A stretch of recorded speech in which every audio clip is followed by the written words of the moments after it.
Olá, sejam todos bem-vindos a mais um programa do Associado Escritor.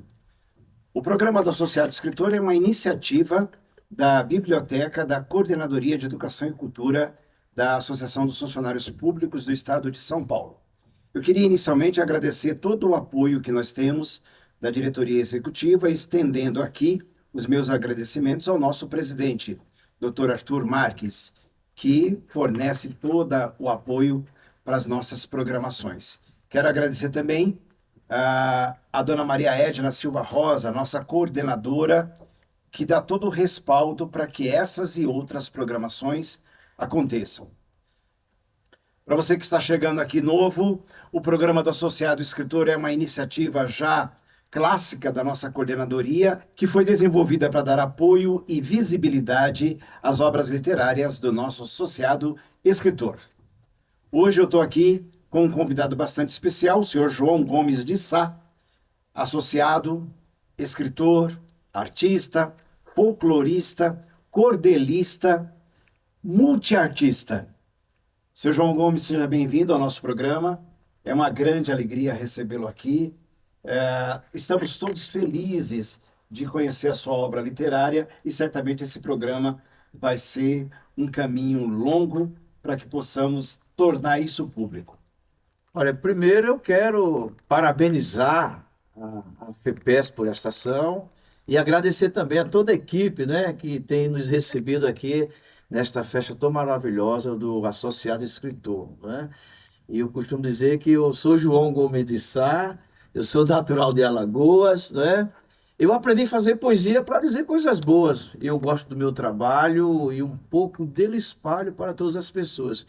E eu agradeço também porque a FEPESP, ela cria as condições adequadas para o associado escritor mostrar o seu trabalho. Então, eu fico muito grato por esse momento tão especial na minha vida como escritor. Maravilha. Antes do senhor falar como escritor, seu João Gomes, eu queria, só por uma questão mais de roteiro do nosso programa, como é que iniciou a sua vida associativa na associação? Como é que o senhor veio para a nossa associação? Olha, eu sou professor do Estado, né? Sou professor do Estado. E foi uma vez na escola um rapaz vendeu os títulos da associação. Isso na década de 80, é muito tempo atrás, né? E lá eu fiquei encantado com a associação, né? Fiquei encantado pela estrutura, né? Pelo atendimento, pelo acolhimento desses profissionais, sobretudo da educação, que a gente precisava de um lazer, de um convênio, né? De cursos, e foi por aí que começou, né? Eu comecei a frequentar a associação, as unidades de lazer e de recreação, e também alguns convênios, né? A FEPESP oferece para o associado essas possibilidades, né? Que vem de qualquer forma, de qualquer maneira, ela está contribuindo para a qualidade de vida desse associado. E mais uma vez eu fico grato por essa oportunidade de estar participando como associado aqui da FEPESP. Que maravilha. Tem usufruído um pouco, então, dos serviços da associação? Eu tenho usufruído, sim. E agora que eu me aposentei, estou usufruindo muito mais ainda. Maravilha. Maravilha.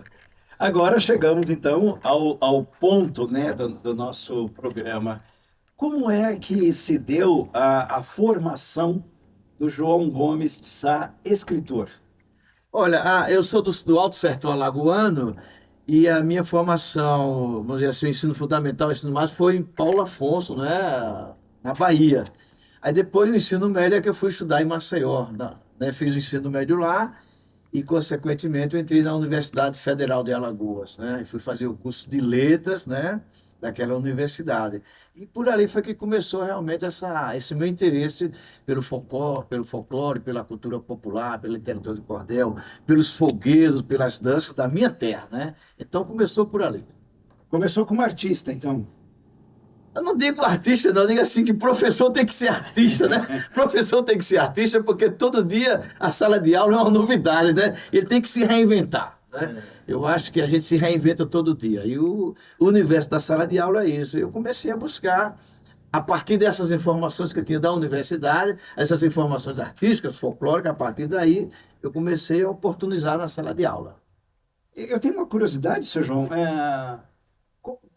Como a experiência de professor? Você já falou que o professor tem que ser artista, né? Qual a lembrança que o senhor tem da sua atuação como professor que acabou dando peso, né, para a sua formação social de vida? A educação, ela cria essa possibilidade, né? Porque eu trabalhei muito tempo na periferia de São Paulo e ali era muito acentuado, a gente via as desigualdades ali. Então, volto a repetir, como professor, eu tenho que entender todo esse universo, né? Eu tenho que entender, aceitar, acolher aquele aluno que já vem fragilizado na comunidade, né? E aí ele entende que a escola é um espaço que todos são tratados igualmente, né? E esse meu olhar para esse aluno, para essa comunidade, para esses pais, para essas famílias, eles foram, cada dia que se passava, eu fui aprendendo com eles, né? Eu não ia lá só para ensinar, né? Eu aprendia com aquele povo ali. E a partir dali eu fui criando. Aí é onde entra a questão da própria arte aí, né? Como eu falei, para a gente começar a oportunizar essas manifestações artísticas, culturais em sala de aula. Perfeito. Nesse caminho, não sei se o senhor concorda comigo, nem todo professor se transforma num artista. Nem todo professor se transforma num escritor. Então, deve ter havido alguma coisa que tocou lá o João Gomes para esse caminho. O senhor consegue identificar esse processo? Eu consigo identificar porque, como eu falei, a sala de aula é um universo de novidades, né? Nunca é uma coisa rotineira. Todo dia tem uma novidade na sala de aula. E eu, como professor de português, eu precisava trazer alguns textos, né? Alguma produção que tivesse uma ligação com aquela comunidade, com aquele meu aluno. Então, como não tinha muito, eu passei a escrever. Então, aí eu falava da desigualdade social, eu falava da educação ambiental, né? Tudo aquilo que era da comunidade ali, que eu via presentemente, eu começava a falar das relações sociais. Eu acho assim que o primeiro momento como educador e que contribui para escrever esses textos é eu entender que eu precisava humanizar a escola. Perfeito. Gostei da referência da humanização. A literatura nos convida a esse processo, né, de humanização. E aí acho que talvez o senhor tenha sido tocado por esse propósito. Exatamente, né? E assim, tem uma coisa muito interessante porque outrora a gente recebia um conteúdo já formal e tem que dar aquele conteúdo, tem que contemplar aquele conteúdo, né? E eu passei a entender que eu precisava realmente oportunizar aquele saber, aquela ciência daquele povo, daquela comunidade. Eu sempre digo assim, eu não podia estar ensinando para ele as orações subordinadas, substantivo, objetivo e indireta. E eu ficava pensando qual é a relação que tem esse conteúdo com esse meu aluno. Eu tenho que ensinar, mas vou ver como é que eu pego alguma manifestação da comunidade para levar para a sala de aula. E aí a coisa ia acontecendo fluentemente ia acontecendo, porque eu percebia que esse meu aluno, ele ficava muito mais contente quando ele entendia que aquele conteúdo, não é, que aquele assunto, aquele tema, tinha uma relação com a comunidade. Aí vem aquela sensibilidade, aquele momento de pertencimento. Isso aqui me pertence, né? E aí foi por aí, eu fui levando essas manifestações por aí. Maravilha. É nessa extensão que surge o cordel, ou o cordel foi só uma ferramenta tangente? Na verdade, eu era um leitor de cordel, eu não sabia escrever cordel, né? E tem uma coisa interessante, porque todo ano, no nosso planejamento, o nosso aluno de escola pública tinha que ler, no mínimo, 4 livros paradidáticos. Então, as editoras mandavam para a gente os catálogos, né? E a gente selecionava e comprava os livros para os alunos. Acontece que eu já conhecia, eu era um leitor de cordel, né? Conhecia a estrutura do cordel, mas não sabia escrever esse cordel. Então, eu acho que é a partir daí que eu digo, não, eu vou trazer o livro didático, o livro paradidático para os meus alunos. Aí, sabe, uma vez eu disse assim, olha, eu vou adotar esse bimestre literatura de cordel. Então, já era uma coisa novidade, que eles não sabiam o que era literatura de cordel. Mas o meu aluno, ele tinha aquela preocupação, ele perguntava se o livro era muito caro, né? Se o livro era muito grosso, né? E perguntava quanto era o custo do livro, né? Eu digo, olha, então eu vou trazer a literatura de cordel, porque ele não vai ser caro, ele não é grosso, né? E eu não vou dar prova do livro, só quero que você se sinta entusiasmado para ler essa manifestação. Aí foi quando eu comecei a pesquisar e procurar editoras, que aqui em São Paulo tem editora especializada em produção do cordel, e foi dar. Eu lembro que naquela época eu consegui levar para a sala de aula 32 títulos diferentes. Maravilha. E eles começaram a trocar entre si, então foi uma coisa maravilhosa. Então o cordel começa por aí. Sr. João, aí nessa extensão é que entra a questão do cordel na sua vida? Eu assim, como eu falei, eu sou lá do Alto Sertão Alagoano, eu morava em Paulo Afonso, que é na Bahia, e raramente chegava cordel. Mas quando chegava cordel nas feiras, eu fazia tudo para ler, né? Às vezes não podia comprar, mas tinha alguém que podia comprar, e a gente, aquele cordel passava ali meses e meses na mão de muita gente, né? E uma literatura que me fascinava, outra coisa importante, que lá nós não chamávamos de literatura de cordel, nós chamávamos de folheto, né? Folheto, livrinho, livro de feira, né? Mas não literatura de cordel. Isso é um termo acadêmico, né? Literatura de cordel, né? Então, quando eu chego na universidade, eu vou me aprimorando, conhecendo as técnicas, mas não sabia escrever o cordel, apenas mente o leitor, né? Então, a partir daí, eu comecei a estudar, porque eu fui trabalhar no Museu de Antropologia e Folclore da universidade, e lá eu tinha que estudar cordel para passar essa informação para os visitantes, os pesquisadores, alunos, professores, sobre esse universo, sobretudo do folclore, dos folguedos, das danças, da literatura oral e o cordel, né? E esse ingresso dessa ferramenta, vamos chamar assim, no seu espaço de professor, com seus alunos, como é que se deu? Isso foi muito interessante. Eu costumo dizer assim que, no mínimo, o nosso aluno de escola pública tem que ler 4 livros para a didática. Era obrigatório. Então, o aluno comprava, a gente fazia pesquisa nas editoras, via um catálogo, era um preço mais adequado que comprava em grande quantidade. E teve uma oportunidade que, não, esse bimestre eu vou adotar como literatura para a didática o cordel, não é? E aí, na oportunidade, eu descobri uma editora aqui em São Paulo que publica a literatura de cordel, e eu levei para a sala de aula 32 títulos diferentes. Uau! E foi muito... Olha, eu conto isso aí com muito prazer, com muito contentamento, porque eu falo assim, aqueles alunos eram 32 livros diferentes, eles trocavam entre si, e a partir daí eles passaram a ler a literatura tradicional, né? Passaram a ler a literatura tradicional. Mas o cordel, eu costumo dizer que o cordel foi um cartão de visita para mim aqui em São Paulo, né? Porque a partir daí eu comecei a estudar mais e vi que o nosso aluno gostava da literatura de cordel, porque a música, ela é cantada, ela é ritmada, ela é metrificada, né? E foi um momento muito especial, né, na sala de aula, né? A produção do cordel trabalha com uma referência tangente, né? Que é a xilogravura. Sim, sim, sim. Eu sei que o senhor é um mestre de xilogravura. O mestre não, né? Fale um pouco sobre isso também. Tem uma coisa muito interessante, que às vezes as pessoas acham que toda literatura de cordel tem que ter xilogravura, né? Tem aquelas pessoas mais conservadoras, mais tradicionais, e respeitando a opinião de todo mundo, uma boa, né? Mas literatura é o texto impresso. Ele vai se apresentar da forma que for mais possível se apresentar. E a xilogravura, ela entra no cordel porque os poetas, os autores queriam colocar uma ilustração na capa do folheto. Queria colocar uma ilustração, uma imagem, e era muito, não existia na época o poderio de gráfico como tem hoje, né? As grandes gráficas não existiam. Então, eles usaram a xilogravura, né? Que era você fazer uma imagem na madeira, né? Ao contrário, que funciona como um carimbo, e imprimir a capa. Antes ele chamava de cordel capa cega, porque era só o título do cordel, não tinha nenhuma ilustração. Aí a xilogravura vem, né, para fazer essa ilustração de capa, né? Hoje eu fico muito feliz porque eu tive também a oportunidade na universidade de conhecer um dos maiores xilógrafos, gravadores alagoanos, que era o Enéas Tavares dos Santos. Além de ser cordelista, ele era xilógrafo. E foi lá nesse momento que eu comecei a aprender com ele essa xilogravura, né?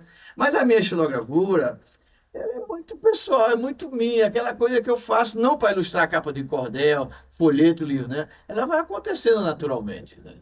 Eu vou fazer um parênteses aqui agora com os nossos associados de uma maneira geral e com os associados escritores em particular, já para adiantar que eu tive acesso a algumas imagens dos trabalhos do João Gomes de Sá como xilógrafo. Xilógrafo, né? E ficamos fascinados. Quem sabe aí a Coordenadoria de Educação e Cultura vai preparar alguma coisa especial só com essas xilogravuras. Muito bem, né? Agora, eu queria agora que o senhor falasse das suas obras literárias. Agora vem a parte, a gente está aqui num papo gostoso, mas vem a parte em que eu preciso, que a gente precisa conhecer o João Gomes de Sá, escritor. Fale um pouco das suas obras agora. Como eu falei, quando eu cheguei aqui em São Paulo, eu fui participar de uma feira de literatura, de livros, né? E lá a coordenação perguntou se eu tinha algum livro escrito. Eu digo, olha, eu nunca escrevi nenhum livro. Mas você não escreve cordel? Era aquela ideia de que cordel só tem no Nordeste, né? Quer dizer, cordel é um dos maiores centros da produção literária do cordel. Mas como eu falei, eu só sabia, eu era um leitor. Mas como eu entendi a técnica do cordel, não, como ela perguntou, você não tem nenhum cordel? Eu passei a escrever um cordel. Né? Aí escrevi o Cordel, que foi o primeiro livro, né? A luta de um cavalheiro contra um bruxo feiticeiro. E aí esse livro eu mostrei para ela, ela gostou e ela mandou para a editora. Né? Foi uma coisa muito emocionante, porque eu não tinha ideia desse mercado, como é que é esse universo do livro, né? A produção do livro, eu não tinha essa ideia. E aí eu mandei para a editora, essa moça mandou para a editora gostou e a editora produziu o livro. Um livro fantástico, cara. O livro foi tão fantástico que ele foi traduzido para o inglês, né? O resumo do livro foi traduzido para o inglês e foi para Bolonha, né? Representando aquela editora, né? E eu fiquei muito encantado que eu recebi um livro, né? Eu nunca tinha visto um livro assim, foi uma coisa muito emocionante, né? Aquele livro ali com o meu nome, eu digo, nossa, que maravilha, né? E a partir daí, não, então, como ele não estava escrevendo a poesia tradicional, a poesia do verso branco, né? Queria cordel, aí eu comecei a escrever cordel, fui dando mais atenção. Mas eu costumo dizer que eu escrevo no meu tempo, na minha vontade. Eu não sou aquele profissional que veio para escrever. Não, eu vou escrever quando eu sou chamado por um tempo, por um assunto, e vou escrever. Então ela acontece naturalmente. E naquela produção está a minha ciência, a minha sabedoria, o meu ponto de vista, o meu argumento e a minha defesa em prol da cultura popular brasileira. Aí mais tarde, o que acontece? Uma editora aqui de São Paulo criou uma coleção fantástica, eu digo assim, olha, é uma das melhores coleções que tem no Brasil, que foi uma coleção chamada Clássicos em Cordel. E o que era essa coleção? Era você pegar as grandes obras universais de domínio público e passar para o cordel. Fazer uma releitura, fazer uma adaptação. Aí o primeiro livro foi o Corcunda do Notre Dame, que também foi outro sucesso editorial. Né? Você vê que o governo comprou esse livro e mandou para quase todas as bibliotecas do estado de São Paulo e as bibliotecas públicas do Brasil. Né? Foi uma coisa maravilhosa. Aí, cada vez mais, eu começava a entender que eu precisava me aprofundar nesse assunto, estudar, porque as pessoas começavam a me chamar, sobretudo o pessoal da educação, né? Como é que você trabalha o cordel na sala de aula? Quais são os temas selecionados para a sala de aula? Né? O que é que você sugere? E aí precisava dessa formação. Eu precisava me formar, me capacitar, melhorar mais esse conhecimento, não é? E foram surgindo tantas coisas, né? A coisa foi tão fascinante que eu recebi alguns prêmios, né, de literatura, né? E tô viajando por esse mundão de meu Deus e com muito contentamento, com muita alegria, porque eu estou falando de uma cultura, de uma literatura, de uma manifestação essencialmente brasileira, né? Isso é importante. O senhor falou do seu tempo de escrever, mas eu tive acesso à parte do seu catálogo e ele é extenso. Você tem bastante produção literária. É assim, porque eu digo assim, que eu sou chamado a escrever, né? Eu não sou aquele cara, não, diga, eu estou aqui, não. Hoje eu vou para casa para escrever. Não, não acontece isso comigo. Eu posso estar conversando aqui e pintar uma ideia. Não, essa ideia eu tenho que anotar em algum canto e depois eu vou amadurecendo isso aí, né? Então, na minha cabeça tem muitas ideias, né? Mas eu só vou quando eu estou com vontade, disposto, né? Para fazer. Quantos livros publicados? Eu não tinha assim uma conta. Deve ter aproximadamente uns 30 livros, né? Entre folhetos e livros propriamente ditos, né? Nesse formato do livro mesmo, né? Maravilha, parabéns. E tem outros aí para sair, né? Para sair, né? eu preciso ir levando a nossa conversa para um momento final, né? Mas aí eu queria só, agora eu queria conhecer um pouco do pensamento do João Gomes de Sá sobre essa questão de ser escritor. A gente sabe da dificuldade que os escritores têm hoje na nossa terra, né? Assim, a dificuldade de produzir, de distribuir, de ser reconhecido. O que passa na cabeça do João Gomes de Sá quando vem esses assuntos?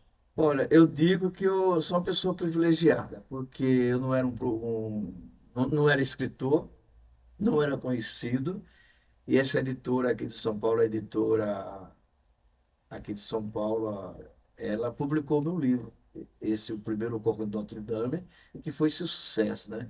E depois mais outro. E foi uma coisa muito interessante porque eu não entendi esse mercado. Hoje, o livro é muito caro. Uma editora de peso, ela faz um investimento muito grande, faz um investimento muito grande. E eu fiquei conhecido por conta desses livros. Agora, é muito difícil publicar, editar, é muito caro o livro, não é? E eu estou publicando algumas coisas nesse sentido, né? Mas eu volto a repetir, esse momento aqui na FEPESP, ele é muito especial para os escritores, para o escritor associado, porque nós estamos mostrando, é uma vitrine, nós estamos mostrando o nosso trabalho. E com certeza que está nos assistindo, né, o associado e o público em geral, vai saber que aqui na FEPESP tem um programa ligado e preocupado com esse universo, com esse associado escritor. Isso é muito bom, porque a partir daqui nós vamos escrevendo mais coisas. Então, o estímulo é muito importante. Mas não tenha dúvida que tem uma dificuldade muito grande para o escritor, eles costumam chamar de escritor independente, né? Eu não gosto muito desse nome independente, porque nós não somos independentes, nós somos dependentes, né? Nós dependemos de muitas coisas para publicar um livro, para editar um livro. Boa, gostei. E não sei se você, associado que está assistindo a este vídeo, percebeu, o nosso próprio convidado já fez aí um merchandising, né, do nosso trabalho. Você que é associado, você que é escritor e que ainda não faz parte do nosso grupo, faça contato conosco. Está aparecendo agora aí na tela todos os nossos contatos, e-mail, telefone, e venha fazer parte desse grupo. A ideia principal desse grupo é, primeiro, dar visibilidade a esse trabalho de produção literária. Depois, em grupo, nós vamos discutir outras possibilidades, outras programações, para que você, associado escritor, tenha o seu espaço de mostra, o seu espaço de reconhecimento. Anote todos os nossos contatos e nos procure. João Gomes, eu só posso agradecer, meu amigo. Rapaz, que momento maravilhoso para nós. É um momento muito especial, diga assim, e chegou a hora de buscar outro caminho, mas eu nem me acostumei com a ideia, mas com certeza eu não vou sozinho. Eu levo comigo toda essa plateia. Muito obrigado, gente. Estou muito contente e muito feliz. E parabéns mais uma vez à FEPESP por esse momento tão especial.